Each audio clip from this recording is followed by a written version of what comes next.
Por que é que existe a possibilidade de eu ter memória? Por que eu me lembro do que não queria? Será que a memória é para mim uma bênção ou uma condenação? Aqueles atos que eu tenho na vida, eles são decisão ou eu fui empurrado?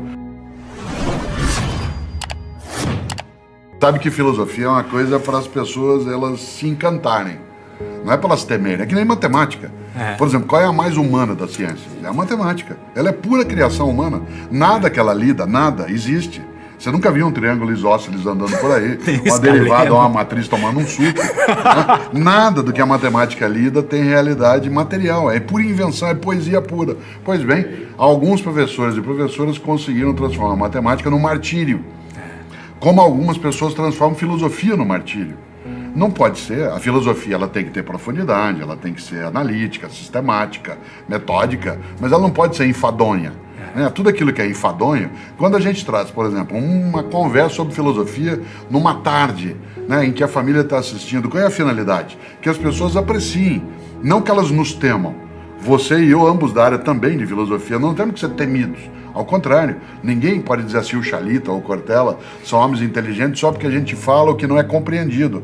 A gente só será inteligente se aquilo que a gente falar puder ser entendido pelas pessoas. Se não for, Mário Quintana, um dia eu estava conversando isso contigo, e me lembro, Mário Quintana tem uma frase que me assusta, você é escritor, eu também, ele tem uma frase magnífica, ele diz, quando o leitor tem de perguntar ao autor o que ele quis dizer com isso, um dos dois é burro.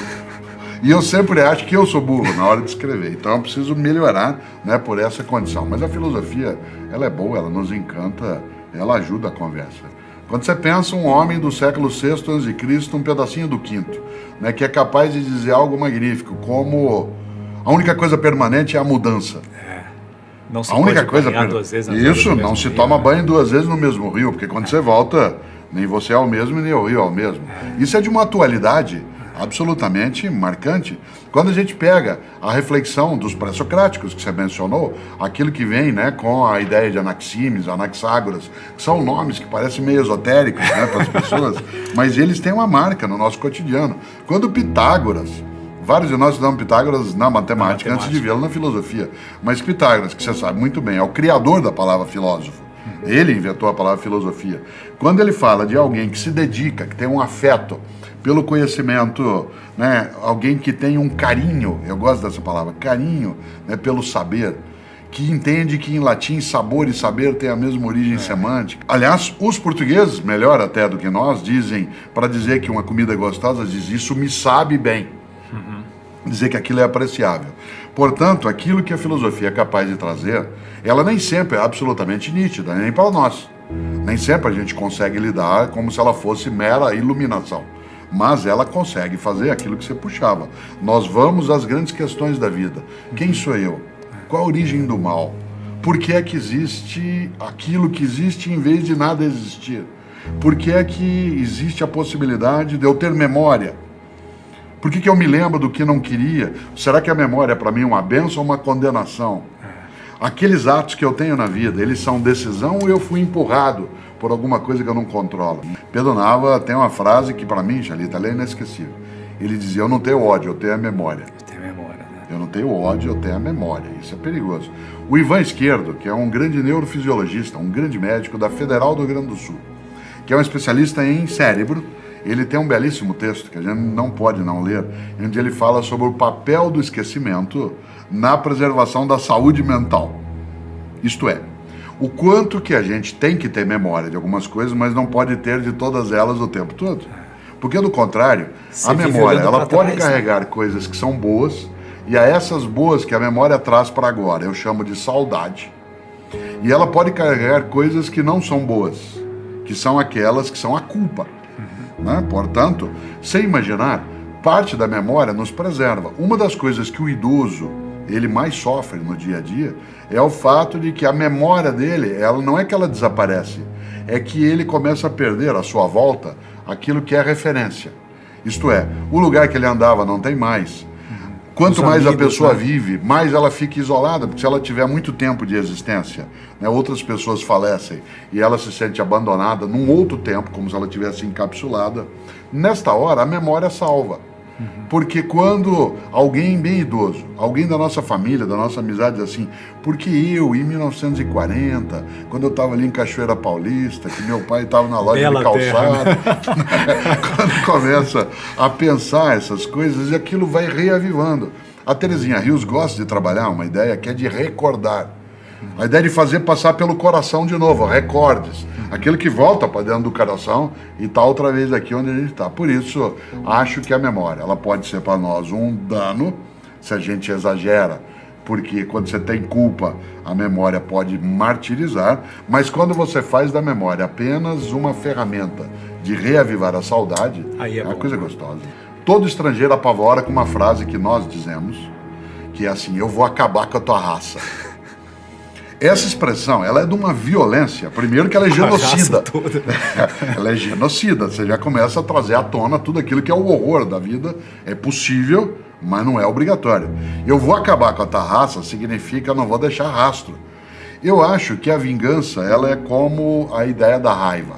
Né? Várias vezes você já leu, né, quanto se disse, é uma frase antiga, não tem autoria definida, que o ódio, por exemplo, é um veneno que você toma desejando que faça mal a outra pessoa. É você que toma, mas você acha que vai fazer mal para o outro. Há uma diferença entre desculpa e perdão. Desculpa é coisa leve. Isto é, tudo bem, ok, isso não é perdão. Por exemplo, você me ofendeu por qualquer razão, ou fez algo que não deveria fazer, eu te desculpo, mas eu não te perdoo. Isto é, eu continuo convivendo contigo, mas não vou esquecer. O perdão é a promessa do esquecimento. O perdão significa, eu sei, mas eu nunca mais vou lembrar obrigatoriamente, eu não vou trazer isso de novo para a nossa convivência. Nesse sentido, acho que a vingança é a ausência do perdão. E a vingança, em grande medida, como ela não é justiça, né, ela é apenas o troco, ela é apenas o retorno do que não devia, ela não deveria estar nas nossas mãos, porque nós não somos um ser confiável, né, como seres humanos, para fazer tudo que é a justiça. A nossa capacidade de falhar, ela é tão grande que deixar na minha mão ou na tua a capacidade de dar o troco em algo que nós fizeram é meio arriscado. É melhor que a gente crie instituições, né, como é o caso do judiciário, em que a gente organiza as regras em que será feita a justiça sem que ela seja vingança. Né, Agostinho tem uma frase que eu acho maravilhosa, que fala sobre a superficialidade de alguns sentimentos, quando ele diz, não sacia a fome quem lambe pão pintado. Não sacia a fome quem lambe pão pintado. Qual é a satisfação que a vingança oferece? A justiça, sim. Eu gosto de justiça, né? Gosto daquilo que está no lugar quando foi deslocado daquele lugar onde deveria estar, mas da vingança não. Não é que a gente não tenha desejo dela. Seria absolutamente farisaico, né, da minha parte dizer que eu não tenho desejo de vingança. Em vários momentos eu tenho. Isto é, em que eu quero sim dar o troco. E não estou nem pensando, né, só nas relações interpessoais. Né? Como nós somos, como a gente falava antes, um ser que tem memória, e eu às vezes fico imaginando, aquele cara falou aquilo para mim, né? Ou lá na escola, quando um dia alguém fez alguma coisa, você vai ver um dia, você vai ver. Né? Então, eu sou de Londrina, no Paraná, como você sabe, embora eu more, né, na capital paulista há bastante tempo. Tem uma frase de para-choque de caminhão que para mim é suficiente como vingança, que diz assim, na subida você me aperta, na descida nós acerta. Certo? Então, esta lógica, ela é um pouco assim, espera aí, né? Vamos ver, o mundo dá muitas voltas, mas o desejo da vingança não é algo que a gente deva admitir, trabalhar e até, para usar uma coisa do interior, adubar. Não dá para ficar adubando isso, porque ele faz mal, ele corrói por dentro. Ele é autofágico, é autodestrutivo. Eu conheci vários homens e mulheres importantes na minha formação e na minha história. Eu fico honrado de ser humano como Mandela. Eu não sou como Mandela foi, mas eu fico honrado de estarmos na mesma espécie. Na mesma raça humana, né? Na mesma espécie. Na mesma espécie. Mandela veio ao Brasil logo depois que ele foi libertado, e eu tive a honra de também estar, quando ele veio visitar a cidade de São Paulo, eu era secretário de Educação, na prefeitura ele veio visitar, e eu tive a honra, Xalita, de apertar a mão do Nelson Mandela. Você imagine, quando eu apertei a mão do Mandela, as minhas pernas bambearam. Porque eu não estava apertando a mão do homem, eu estava apertando a mão da decência. Não é toda hora que a gente aperta a mão da decência. Você se lembra, ao mencioná-lo, que ele, quando tomou posse como presidente, né, da África do Sul, no primeiro governo, logo depois do Apartheid, que ele fez o famoso jantar, né, em que as pessoas recebem aqueles que vão honrá-lo por ser o presidente, você se lembra que ele convidou para sentar ao lado dele Os Dois Carcereiros. Exatamente. É impressionante. É impressionante. Aliás, é mais do que isso, é irritante. É irritante. Como é que ele é capaz de fazer uma coisa dessa? Ele me humilha a fazer isso, porque eu gostaria de ser capaz dessa grandeza. Exatamente. Eu sou bem menor que ele, não que isso seja, né, um alto desprezo, mas é verdade. Um homem que passa 27 anos preso, 18 numa solitária, de 1,60 m. Mandela tinha 1,90 m de altura. Em 18 anos ele ficou recluso numa pequena jaula, onde ele só saía para ser interrogado e torturado. Advogado, né? Um homem que tinha toda uma trajetória possível, líder na comunidade dele. E ele, para o jantar de posse, em vez de convidar as grandes autoridades, ele chama para sentar um de cada lado Seus os carcereiros. carcereiros. É impressionante. E ainda ao ser perguntado, diz, é porque eu queria que eles me vissem como um humano. Quer dizer, isso é de uma grandeza. O que faria você ou eu, claro, se a gente passa 27 anos sendo torturado, preso, vitimado, ofendido, né, agredido, e aí você tem em mãos o poder de ser presidente da República? De retribuir tudo, de dar o vingar, troco. de dar o troco. Dá o troco. O que ele faz? Ele humaniza a ideia e não se rebaixa. É de uma grandeza imensa. Eu acho que a gente tem poucos homens e mulheres na história que foram capazes de fazer isso com tamanha densidade. Claro, Jesus de Nazaré o fez, né, mas é outra dimensão. Né? Mas a gente encontra isso em Sócrates, né, que vai sim para o fim, para a morte com a cabeça erguida. Não quer fugir. Não quer, não sai. A gente encontra isso, né, naquilo que fez um dia Siddhartha Gautama, no modo de vida que escolheu. Né, encontramos de isso, Assis, né? Francisco de Assis. Né, encontramos isso com Martinho Lutero, naquilo que conseguiu enfrentar. Encontramos isso com Madre Teresa de Calcutá. Irmã Dulce. Irmã Dulce. Aquela mulher que era frágil, com a coluna, dormiu mais de 20 anos numa cadeira, sentada, cadeira de madeira por causa da dor. E Uma que mulher desse capacidade de tamanhozinho amar, né? tem uma obra que hoje atende mais de 70 mil pessoas por dia. Você lembra da teoria da Irmã Dulce, da teoria da última porta? Né? Em que ela dizia, nós temos de ser, nós, as irmãs, a última porta que alguém bate. Depois de nós não pode ela não ter outro lugar para procurar. Ela tem que achar em nós a acolhida. Começou num galinheiro, na Cidade Baixa, em Salvador, ali perto da Praça Roma. Né? Essa fragilidade de alguém que se torna grande, quando você cita o Mandela, né, em vez de lamentar, o que ela fez? Ou ele fez? Foi atrás, foi buscar. Alguns filósofos conseguiram trabalhar bem essa ideia. Né? Você lembrou Aristóteles, né? A gente tem essa conversa com Kant também, vai lidar com a ideia de uma paz perpétua, né? Em que a gente tem a abolição do sentimento de vingança, né? Mesmo aquilo que é discutido por Hegel, né? Quando ele diz que quem exagera o argumento prejudica a causa, né? Vai trazendo coisas para o nosso cotidiano. Olha, eu gosto de fazê-lo. Gosta de fazer muito E eu caminho. acho que ser pessimista tem um componente de ser vagabundo. Eu acho que todo pessimista é vagabundo. Sabe por quê? Porque a melhor coisa que você precisa fazer para não fazer nada é achar que nada pode ser feito. E aí? Isso aí você não precisa se movimentar. De maneira geral, pessoas vagabundas ou pessimistas são muito vazias. Quem é do interior sabe que há uma frase popular que diz que carroça vazia faz muito barulho. Se você imaginar, a ideia de um mundo melhor, ela exige um otimismo crítico. A capacidade de não se deixar derrotar por uma postura que é aquela de imaginar que, tal como as coisas são, esse é o único modo delas serem. Claro que existe a militância no mundo pior. Alguns dos nossos colegas, alguns inclusive na área de filosofia, gostam de falar contra o mundo melhor. Tudo bem, é uma das maneiras de ser, inclusive faz sucesso em alguns círculos. É uma coisa gostosa, eu não deixo de lê-los. Eu gosto muito de ler as pessoas com as quais eu não concordo. Né? Gosto de ler, claro, aqueles com quem eu concordo, mas eu gosto de ler quem não concordo, porque eu talvez encontre ali reforço para algumas ideias que tem, ou para demolir. Eu posso estar pensando de maneira equivocada. Dialética Mas, é isso. claro, uma das coisas que eu gosto é de enfrentar quem diz que não é possível um mundo melhor. E é enfrentar mesmo, isto é, não bater, não agredir, mas dizer por quê. Onde você está repousando? Você acha que só porque você tem dificuldade que você vai desistir? Os romanos usavam uma palavra, você que fez também a área de direito muito tempo, eu gosto, mas que é terrível, que é pusilânime. O que é uma pessoa pusilânime? Aquela que é covarde. E quem é uma pessoa covarde? É aquela que, podendo fazer um mundo melhor, ela se reclui, ela se recolhe, ela se enfraquece. E o argumento para fazer isso é, não há o que fazer, ou a vida é assim. Esse tipo de submissão, as coisas eu acho que é meio vagabundagem. Mundo melhor é exatamente a afirmação do não. Não o quê? A falência da esperança, ao apodrecimento do futuro, a desertificação do nosso sonho. E Paulo Freire, ele tinha, claro, uma grande diferença em relação ao Sócrates, né? Sócrates era aquele que tinha o diálogo em que o discípulo era iluminado. E o Paulo Freire partia do princípio que no diálogo o mestre também se iluminava. Né? Portanto, a posição socrática ela é um pouquinho mais elevada, né? Que a gente diria hoje menos pedagógica, né? Porque o mestre sabia e o outro era retirado de dentro da caverna, como está lá no livro 7 da República do Platão. Né?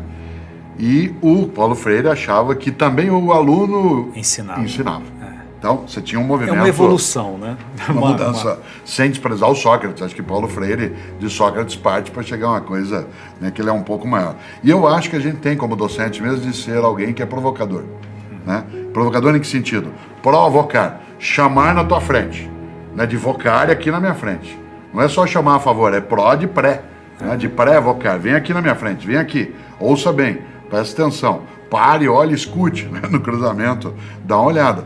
Para pensar ética, tem que provocar. E o que provoca? Vergonha na cara. Né? Lembra quando tua avó dizia, ou minha avó, que coisa feia? Vergonha na cara. Que coisa feia? Que coisa feia, menino. Quando ela dizia que coisa feia, ela não estava falando de estética, ela estava falando de ética.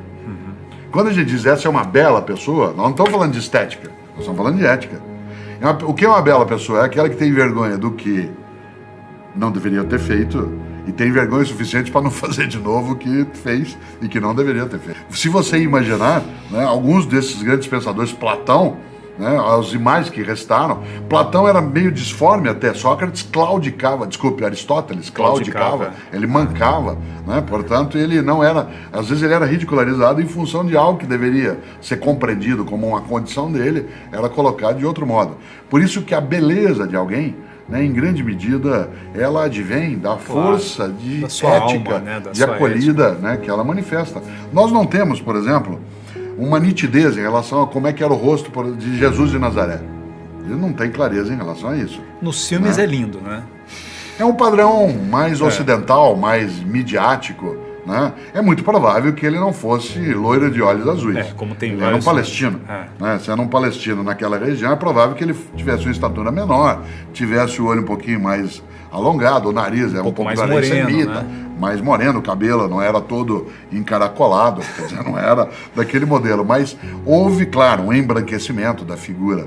Mas, de qualquer maneira, a beleza, né, a beleza, aquilo que emana. Eu não consigo pensar, não tem nenhuma imagem nítida de Francisco de Assis que você citou, mas eu não consigo pensar em Francisco e Clara feios, como se fosse feio. Não dá para pensar. Não tem como. Porque o que eles fizeram foi tão lindo, a mensagem é tão linda que você os imagina lindos, né? E a tal ponto que a gente acaba criando uma mitificação quanto àquilo que seria quase, com todo respeito teológico, uma transfiguração. Isto é, a beleza de alguém, pega Tomás de Aquino. Tomás de Aquino era um homem grande. Gordo, se eu sou pesado, imagine Tomás de Aquino. Tomás de Aquino era chamado Boi Mudo da Sicília. Boi Mudo da Sicília. Tem um livro magnífico do Carlos Arthur sobre o Boi Mudo da Sicília. E ele também é um grande professor de filosofia, que é estupendo. Você imaginar Tomás de Aquino, um homem, se eu, né, eu costumo dizer que às vezes eu tô tão grande que eu dou formação de quadrilha sozinho.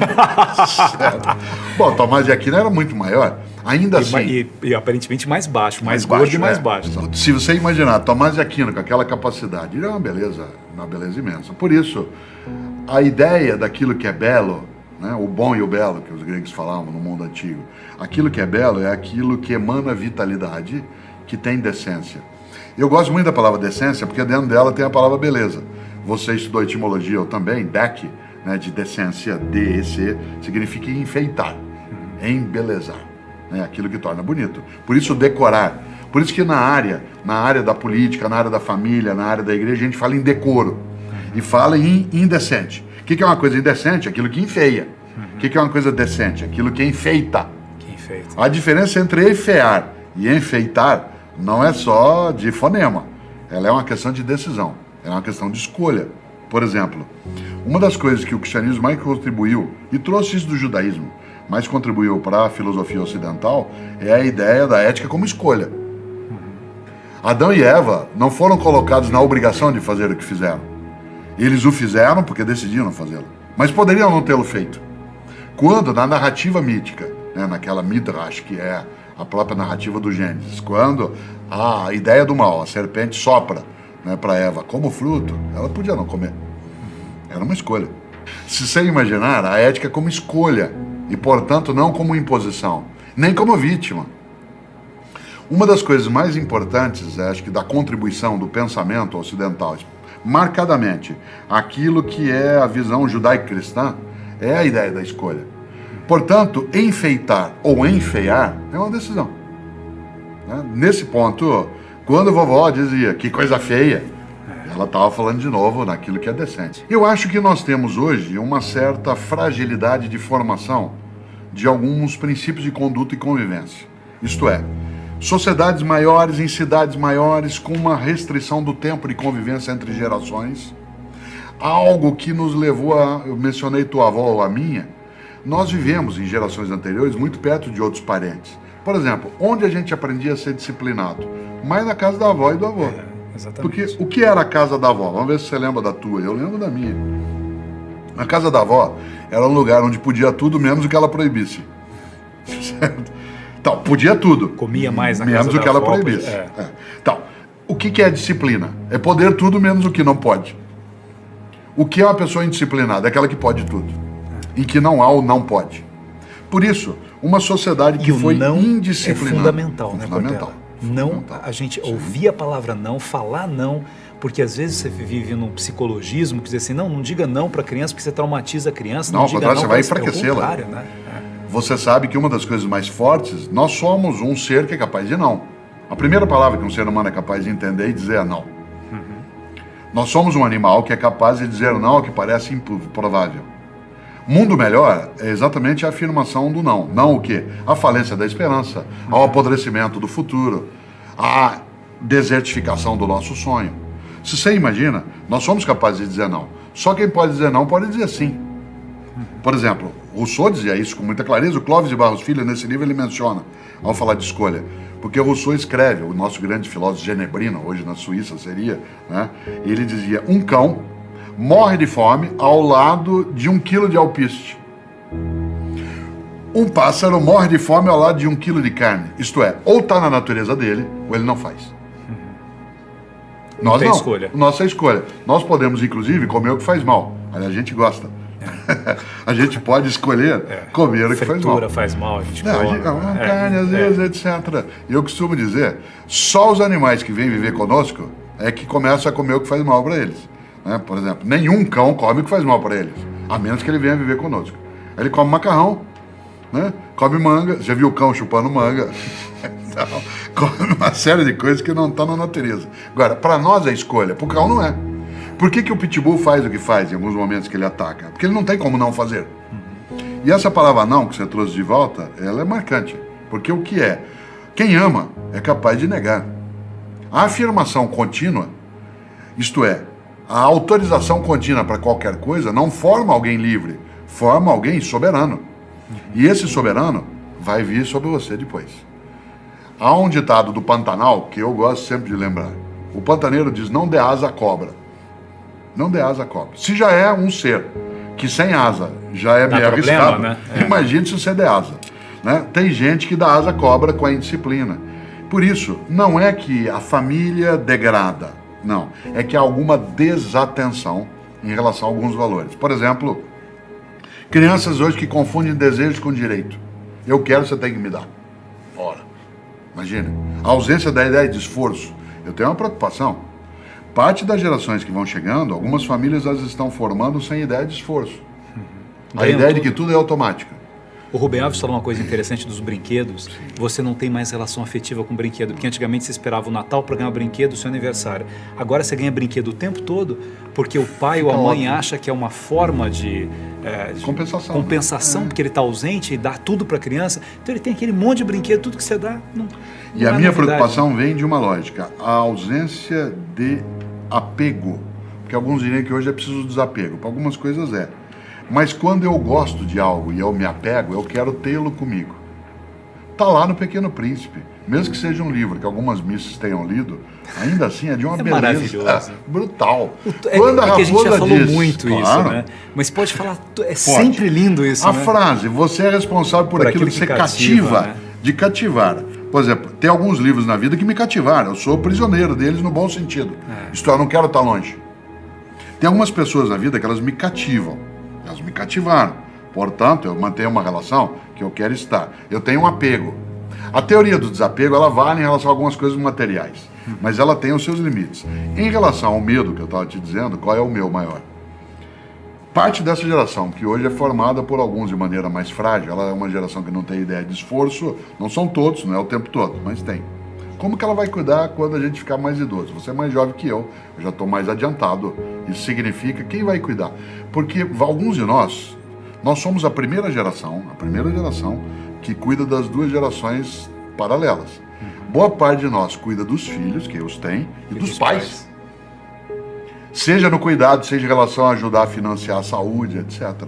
Essa geração que chega, se ela não tiver ideia de esforço, ela será egoísta. E se ela for egoísta, eu não quero ficar abandonado. Certo? É uma questão ética. O exemplo. O pai que numa segunda-feira, não no sábado, mas numa segunda-feira está à noite em casa sentado tomando uma taça de vinho, né? Segunda-feira. E o filho passa e fala assim, pai, posso tomar um refrigerante? Não, bebida em casa só no final de semana. E ele está tomando. Ele está tomando. Aí o menino fala, mas você está bebendo? Ele fala, mas eu tô tenso. E a criança começa a criar um vínculo perigoso que é entre bebida alcoólica e remédio. Isto é, você está tenso? Beba. Você tem uma namorada que te largou? Beba. Você tem prova amanhã? Beba. Que dá uma relaxada. Exatamente. Esta ausência de autenticidade, você sabe que a palavra autêntico, vamos brincar com o grego, autós, entikos. Autêntico é aquele que coincide com ele mesmo. Essa autenticidade, ela é de natureza exemplar. Nesta hora, a ética, ela penetra nas nossas relações como sendo a busca da autenticidade. Né? Se você observa, alguns dos homens e mulheres na história humana que a gente admira, eram aqueles que não eram autênticos.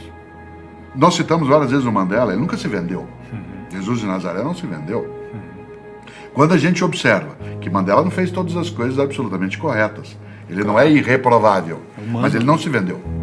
Né? Se você observa a trajetória, né, de grandes homens e mulheres, eles não deixaram de ter comportamentos. Por exemplo, Francisco de Assis, que a gente mencionava, tem coisa que quando eu leio na biografia dele, eu digo, não sei se eu faria assim. Né? Ele com o pai, né? Isso, eu não sei se eu ia enfrentar o pai desse jeito. Ser um pouquinho mais sereno, né? Assim, sossega, né? Ele era um pouco louco, a gente fala dele o bonzinho e tal, quer dizer, ele era bom, mas ele tinha uma irreverência, uma loucura, uma paixão, que era uma coisa extraordinária. Então, né? Você sabe que a paixão é a suspensão temporária do juízo, né? Portanto, algumas pessoas, vez ou outra, falam isso pra mim. Né? Você é apaixonado pela filosofia? Eu falo, já fui. Agora eu tenho amor. Agora eu tenho amor. Porque a paixão, ela é incendiária. O amor é a paixão serenada, né? Por exemplo, eu não acredito em amor à primeira vista, só acredito em paixão à primeira vista. Porque o amor à primeira vista suporia algo que o amor por si não tem, que é a capacidade de incendiar. A paixão é vulcânica, o amor é sereno. Não que você não possa ter dentro do amor situações de paixão. Aliás, é o que dá graça ao amor. A ideia de uma paixão, ela é aquela que ao ser serenada, ela ganha amorosidade. Então, quando alguém fala, como eu dizia há pouco, você tem paixão pelo conhecimento? Eu falei, não, eu tenho amor pelo conhecimento. Já tive, né? E você tem paixão pelos livros? Eu falei, agora eu tenho amor. Tanto que a coisa que mais me entristece hoje é ver livro na minha biblioteca parado. Agora, eu comecei, né, a pegar meus livros e eu estou andando e entrego para alguém. Passo na rua e dou. E eu, por exemplo, pego um livro, se eu termino de ler no aeroporto, ou numa rodoviária, ou num restaurante, eu deixo. Eu não quero mais levar comigo. Aquela biblioteca que você formou, que eu formei, nós temos nossos 6, 10 mil livros, eu já não quero mais. O livro lá na estante, ele me dá uma tristeza tão grande. O que ele está fazendo lá? Né? Eu acho assim, o Gandhi dizia que o bem sem uso, ele é quase um furto. Né? Aquele bem que você tem, que não tem uso porque ele está parado, ele se aproxima da ideia de furto. Às vezes ele fala em roubo, que é pior que furto. Né? Você imaginou, nesta hora, a capacidade nossa, né, de olhar um mundo em que se possa trabalhar aquilo que nos honra, que ao mesmo tempo nos faz trazer à tona tudo aquilo que nos dá alegria, que nos marca pela amorosidade, né, que nos faz apaixonar em determinadas situações e que em outras nos leva para uma maior serenidade. Aí volta aos homens e mulheres que a gente falava. O que a gente mais tinha neles como admiração? A capacidade de fazer boas escolhas. E se você gostou dessa mensagem, curte, compartilha e se inscreva no canal. Eu sou Márcio Martins e eu vou ajudar você a realizar o seu sonho.